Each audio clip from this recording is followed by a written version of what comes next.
Dwimmerwaithe is Okay. so We can work with that. okay. We'll say if that works for you, we can say the deity, the group in charge, and specifically the individual in charge worships, is called Dwimmerwaithe. What does that evoke for you, JD, in terms of what kind of god this is? Um, so Dwimmer is an old English word. What does it mean? And it has to do with like certain kinds of magic, I think, like illusions, Oh, um, seemings. There's in Lord of the Rings, the one of the guys from Rohan talks about Saruman being Dwimmer crafty or something like that. Like he can appear however he wants to. okay. Um, Okay.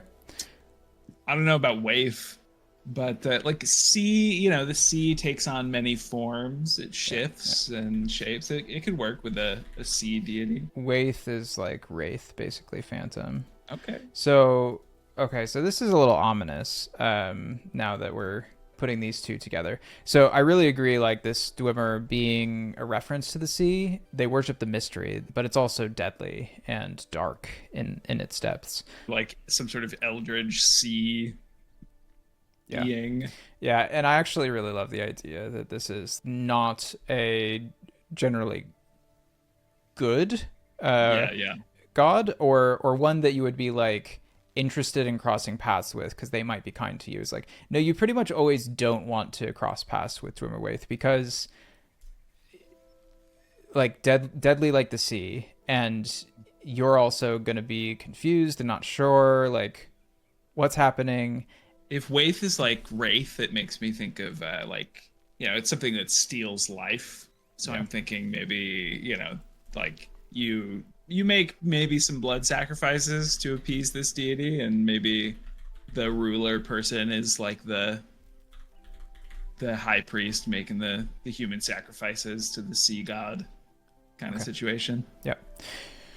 This is great because normally when I think about the like starting city, I'm normally thinking about like your standard peaceful and lawful fantasy city, and this is very much not that. This feels like dystopian in a fantasy way, where there's basically like a tyrannical cult that is suppressing the people generally through fear, and through the might of the power that they get through Dwimmerwaithe, and that's going to be an interesting place for us to begin. And not least of all, if we end up being aligned in some way with this religious, like if one of us gets cleric, I think we just have to be, Yeah. we have to be part of this. We served Dwimmerwaithe, yeah. I think if there's any religious aspect to either of our characters, we need to tie it in to the city.